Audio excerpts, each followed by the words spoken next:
WW04, Western Germany, early March 1945. A German demolition officer is standing under a bridge span with a field telephone pressed to his cheek. Stopwatch in hand, job title written in procedure, keep the crossing denied. 90 seconds is his window, not to be brave, to be correct. If you like documentaries where war is explained as a machine, not a myth, subscribe and stay with us. These stories aren't about heroes. They're about systems, margins, and the small numbers that decide outcomes. The bridge is not romantic. It is riveted steel and tired concrete, damp from a night of cold rain. The river below pushes a brown current against the piers, carrying foam and bits of winter debris. You can smell creosote from timbers and the sharp, oily tang of electrical insulation. Above the deck is a grid of steel beams that hum faintly when a truck passes, the vibration traveling like a warning through bolts and plates. In the German plan, this bridge is not a location, it is a variable in a retreat equation. The Wehrmacht is losing ground at a rate measured in kilometers per day. Fuel is rationed, engines are starving, rail lines are shattered, and the last intact crossings over the Rhine and its approaches are counted like coins. Every bridge left standing is a road for enemy mass. Every bridge dropped buys time for German units to slip east, reorganize, or at least avoid being bagged. The demolition officer's assumptions are clean. He has engineered. He has charges. He has a firing circuit. He has authority, on paper, to destroy the bridge the moment the Americans appear in force. The underlying doctrine is straightforward. Deny the enemy a crossing, force them to pause, and let the river do some of the killing. He has been trained to treat demolition as a checklist. Inspect the charges, protect the wiring, keep the detonator separate until the last minute, confirm arming, confirm permission, confirm timing. There is comfort in procedure. It reduces panic to steps, and it works when the world cooperates. But in March 1945, the world is not cooperating. Nothing in the German rear area is stable. Communications fail, units move without orders, trucks arrive without manifests, rifles are issued to men who used to run teleprinters. Discipline, but even the weather is unreliable, switching from freezing nights to foggy mornings, adding moisture to wiring and swelling wood and loosening fastenings that were never meant to last forever. The bridge itself has its own logic. A steel span carries load through trusses and joints. A demolition plan tries to interrupt that logic in one or two places. If you can shear a main cord, drop a pier, or blow the deck into the river, you do not need to destroy every inch of steel. You only need to break the structure's ability to carry weight. That is why engineers talk about critical points, and why a demolition officer measures success as a sudden change in force paths. He has set charges where they should matter most, perhaps on the main supports, perhaps on the arches, perhaps on key joints that once severed will fold the span like a snapped ruler. The exact pattern varies by bridge and by available explosives. Late war German demolitions often rely on what can be scavenged, standard military charges, captured material, even improvised bundles.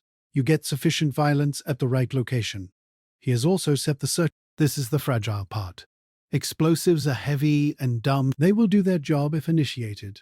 The circuit is light and picky. It depends on wire continuity, insulation integrity, a power source, and the absence of accidental grounding. In a retreat environment, the circuit is exposed to boots, shrapnel, vibration, water, and sabotage. And sabotage is no longer hypothetical. By this stage, German command fears not only Allied raiding parties, but also local disruption, confusion, and internal collapse.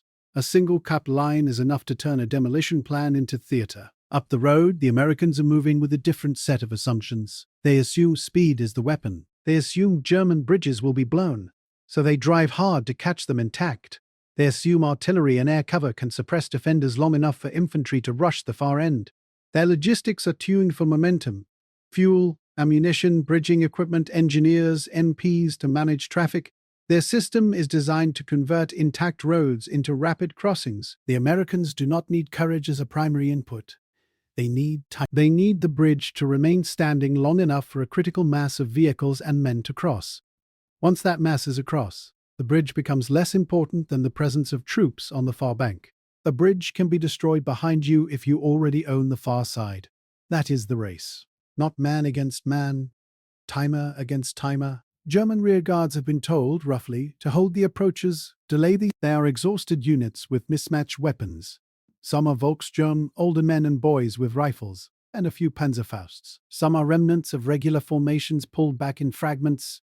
Some are engineers who were never meant to fight as infantry, now covering their own demolition work with machine guns and whatever ammunition they can count. The demolition officer likely checks his watch against someone else's, because timing is only meaningful if synchronized. In theory, headquarters has a time standard. In practice, watches drift, batteries die, radio networks fracture. The officer's stopwatch is a personal attempt to impose a standard on a collapsing system. He has been told to expect contact. He has likely been told to wait for a specific signal or permission. German doctrine often centralizes demolition authority, because blowing a bridge too early can trap friendly units. That creates a tension. The officer wants to detonate early to guarantee denial.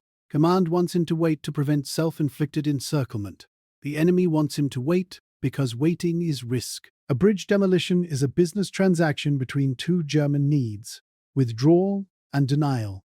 If either side miscalculates, the bridge becomes a gift. By mid-morning, the sound arrives first: distant engine noise, then intermittent small arms fire, then the deeper punctuation of tank guns or artillery. The acoustics of a river valley carry it oddly, with delays and echoes. A motorcycle courier may appear with a message that is already late. A runner might arrive breathing hard, with a paper order damp and smeared. Or nothing arrives at all, and the officer must act on the last instruction he trusts.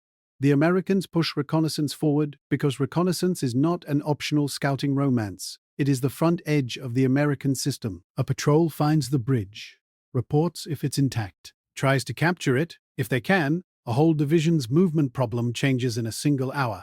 This is why the demolition officer's 90 seconds matter.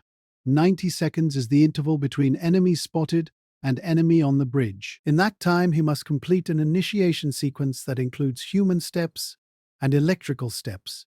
He must confirm the circuit is armed. He must connect firing power. He must ensure no friendly troops are still on the span. He must pick the correct moment, because detonation too early can be wasted if the span does not collapse fully. Detonation too late means the enemy has the deck. At the core is a simple truth. Explosives are instantaneous, but readiness is not. The hidden variable enters quietly. It is not a heroic American charge or a last-ditch German stand. It is a failure mode. One wire is cut. That is enough. A firing circuit is a loop. If the loop is open, current does not reach the detonator. The demolition officer can press a plunger until his thumb cramps. He can crank a generator until his shoulder burns. If the circuit is broken, the detonator remains a dead object sitting next to a live explosive. The system looks complete. It is not complete. In the late war environment, cut wires are common. They get snagged by boots. They get torn by debris. They are sliced by shell fragments. They can be cut intentionally by someone with a knife, because the wire is the easiest part of the whole setup to disable. You do not need to touch the explosives. You cut the line and walk away. If the officer has redundancy, he might have a secondary firing line. If he is lucky, he has a backup method, like time fuses. But backups require time and forethought, and those are scarce commodities under retreat pressure. Many demolitions are improvised because the retreat is faster than the supply chain. He likely realizes the problem at the worst moment, after he commits. After the enemy is close enough that waiting becomes lethal, he activates the circuit, expecting the bridge to shake itself apart. Nothing happens. There is a particular kind of silence that follows an expected detonation: suspicion. Your ears are listening for a blast that does not. The river still moves. The steel still stands. Somewhere, rifles are still cracking. The officer's mind shifts from plan to troubleshooting. Troubleshooting is procedural too, but it demands time and access. You must check connections, check power, check detonator placement. Find the break. The break is often invisible unless you physically trace the line. Now the 90 seconds become a smaller number because the last 30 are already gone. He may have a field telephone line to a firing point. Many demolitions are fired from cover using a safe distance. If the bridge is to be detonated from a protected position, the wire runs back to that point. That wire is now a liability. It is long, exposed, and easy to sever. He may abandon the firing point and run toward the bridge to inspect. That is not bravery. It is the only way to convert uncertainty into information. Under fire, he crawls along a ditch line, hands cold on wet soil, searching for the cable, looking for a clean cut, a snapped splice, or a section shredded by shrapnel. This is where the system shows its teeth. The demolition officer is not fighting the Americans directly. He is fighting distance. The wire's length is the space where failure can hide. If he finds the cut, the solution is simple in principle. Reconnect. You need clean ends. You need a blade. You need insulation stripped. You need a tight twist or a connector. Water on copper changes resistance. Mud contaminates contact. Stress makes fine motor work unreliable. Each second adds more incoming fire, more American pressure, less room to operate. Meanwhile, the Americans are doing math of their own, even if they don't call it math. They observe that the bridge is still standing despite German defenders. That suggests either the Germans cannot detonate or are hesitating. Both are exploitable. A commander will likely push a small force to rush the near end. If they can get onto the span, German firing becomes riskier. A bridge full of Americans is not just a target. It is a hostage to German command's own scruples and fear of wasted demolition. An American assault on a bridge is not a spontaneous frenzy. It is a controlled gamble. You send enough infantry to move quickly, not so much that a successful German blast kills your entire force. You cover them with fire. You use smoke if you have it. You move in bursts. Because the bridge offers no cover except the low steel and the irregularities of the deck, you accept that anyone on the bridge is exposed to machine guns and snipers from both banks. But you also know the German officer is on his own clock. That is the key. If you can compress his decision time, you increase the chance of error. The officer's problem becomes a branching tree. Option 1, attempt it. Option 2, switch to a backup system if available. Option 3, use a manual initiation like lighting time fuses. Option 4, abandon demolition and fight as infantry, hoping someone else covers the failure. Option 1 is fastest if the cut is near. It is slow if the cut is far. Option 2 depends on whether a backup exists and is already staged. Option 3 introduces delay and uncertainty. Time fuses burn at approximate rates, influenced by quality and dampness. Under rain and mist, a fuse can sputter or fail. Option 4 is surrendering the bridge to chance. A demolition officer is trained to choose option 1 because it preserves control. He likely finds the cut because the title demands it. The story is what a cut implies, a system's dependence on continuity. He strips the ends with a knife, fingers numb, trying to avoid cutting into the copper. He twists the strands together. He tries to shield the splice from mud. If he has tape, he wraps it. If he does not, he presses it into place and hopes friction holds. This is the moment where war becomes electrical engineering under gunfire. Now he needs to fire again. That means returning to the firing source, unless he can initiate from where he is. If the firing mechanism is a hand generator or detonator box back in cover, he must traverse the same exposed distance twice. Each trip costs seconds. Each trip is a chance to be hit or to lose the wire again. This is where the 90 seconds tighten into a single minute. The Americans are nearer now. The sound of boots on wet pavement, the metallic rattle of gear, orders shouted in short phrases, the flat crack of rifles, the heavier rhythmic thump of machine guns. The bridge's steel picks up vibrations and transmits them, turning footfalls into a faint drumming inside the truss. Somewhere an American officer is reading terrain like an engineer. The bridge approaches are a funnel. Vehicles queue behind infantry. A single knocked-out truck could block the traffic. Control is a discipline in itself. The Americans have MPs for a reason. Bridges are not captured by the first man across. They are captured by the ability to pass a sustained flow. Flow is the hidden target, not the span. If the bridge stands, American engineers will quickly secure it, check for charges, cut wires, and post guards. Demolition charges can be disarmed if discovered in time. That is another cold truth.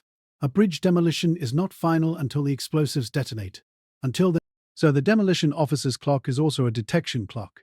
He must fire before the Americans can reach the charges and neutralize them.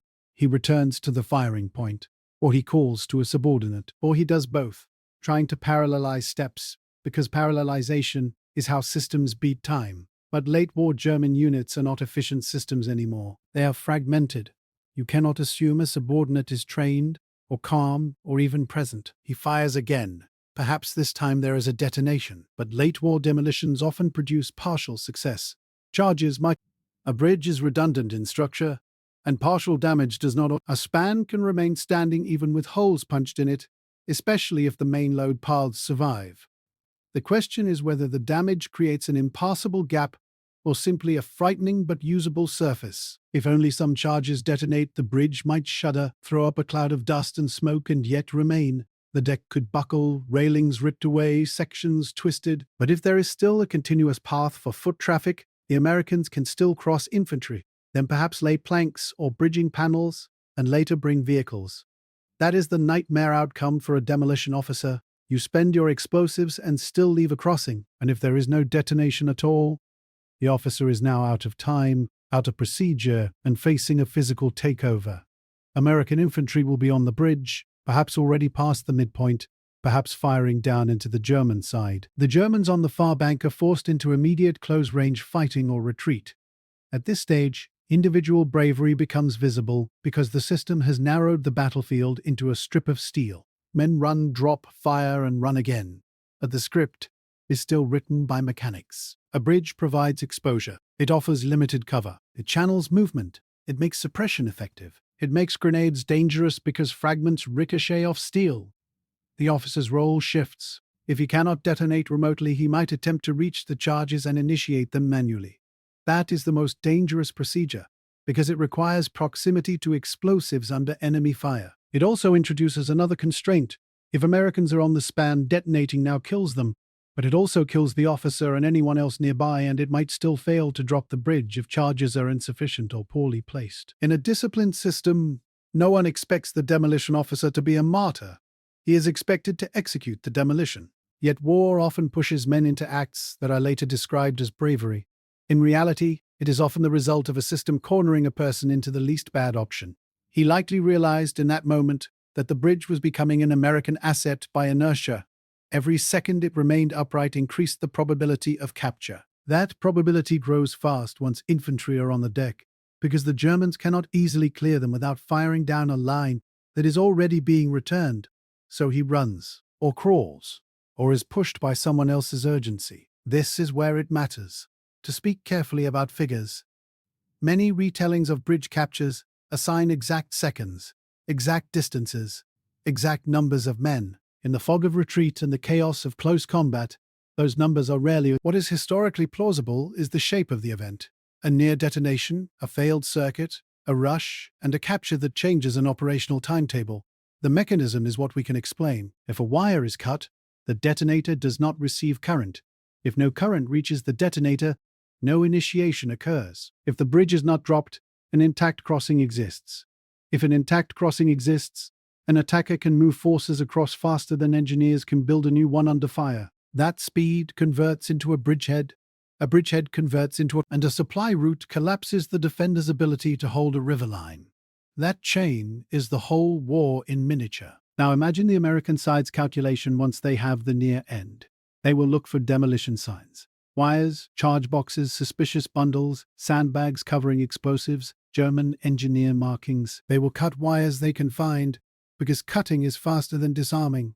They will move quickly because they know the Germans might still detonate with a backup circuit or with command wire they have not located. They will send engineers onto the deck with cutters and probes. They will check under the beams. They will listen for the hiss of burning fuse if one was lit.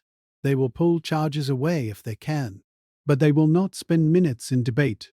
They know the bridge is either safe enough to use immediately, or it will be blown and become useless. The risk is accepted because the reward is a logistical bypass.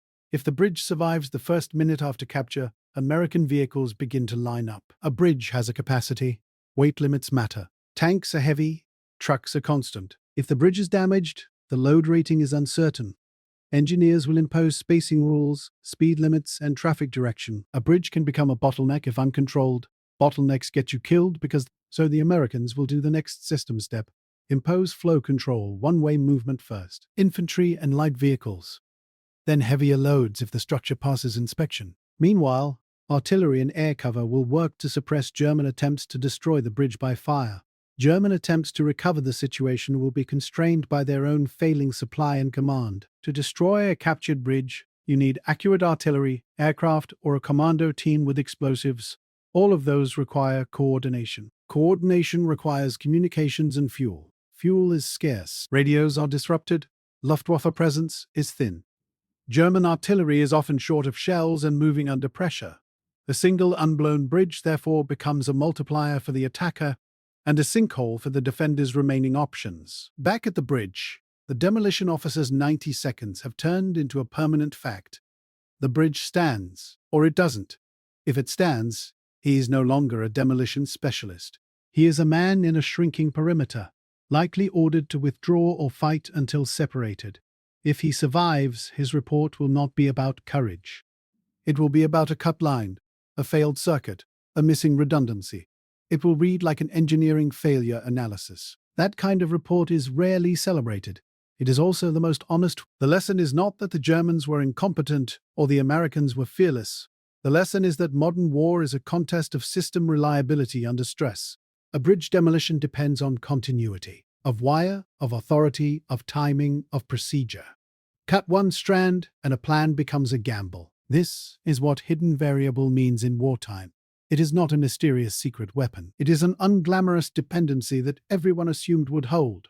A wire is small. It weighs almost nothing, yet it carries the entire intention of it. Without it, the explosives are silent. The bridge becomes a corridor. The corridor becomes a supply line. The supply line becomes an operational collapse. You can see how quickly the scale changes. One hand's width of copper becomes the difference between hours and days. Days become the difference between an orderly withdrawal and a rout. And by March 1945, Germany has no spare days. The Americans understood this at a gut level. Their doctrine prizes speed because speed denies the defender time to apply engineering. Their engineers travel with the front because crossings are not afterthoughts. They bring bridging equipment, pontoons, and trained teams precisely because rivers are predictable obstacles. Predictable obstacles can be planned around. The surprise is when a predictable obstacle fails to function as intended for the defender. The Germans also understood, earlier in the war, that demolitions could shape campaigns. In 1940 and 1941, they used speed and engineers to seize bridges intact, to cross rivers before defenders could blow them. Now in 1945, the roles reverse. The same mechanical logic that once benefited them now punishes them. There is an uncomfortable symmetry there. Systems do not have loyalties. If you want to make the timeline tangible, think in simple, bounded terms. An infantry unit can cover a few hundred meters in a minute when sprinting, less under fire. A demolition officer needs tens of seconds to troubleshoot a circuit if the fault is near, and minutes if it is far. A vehicle column can cross a sound bridge at a rate determined by spacing and speed limits, often dozens of vehicles in minutes if managed well. A pontoon bridge under fire can take hours to assemble depending on conditions. That is the exchange rate. Minutes versus hours. A standing bridge is a time credit. A cut wire is a loan default. By the end of the day, the Americans will not remember the officer's face. They will remember the bridge number on their maps, the grid reference, the traffic rules, the supply schedule. They will assign MPs to direct trucks. They will post engineers to monitor the span. They will push artillery across. They will expand the bridgehead until the bridge is no longer a point of vulnerability but a node in a network. That is how systems erase drama. They absorb it. And on the German side, there will be no grand speech about the bridge. There will be only the grim accounting. Another crossing lost. Another river line compromised. Another retreat. Units forced to improvise routes. Vehicles abandoned for lack of columns jammed on secondary roads. A shrinking ability to respond. The demolition officer might have been competent. He might have been calm. He might have done everything he could in the time allowed. The system still beat him because one assumption failed, that the circuit was intact when it mattered. War punishes that kind of assumption. In the end, the industrial verdict is sharp and indifferent. Courage is a human quality. Logistics is a mathematical. A man can will himself forward under fire. He cannot will electricity across a broken line. When procedures depend on continuity, and continuity is fragile, the outcome belongs to the side with redundancy, speed, and the ability to exploit a single fault. If you want more stories where tiny failure points decide entire fronts, like and subscribe. And tell us in the comments, where are you watching from? And which hidden variable should we cover next?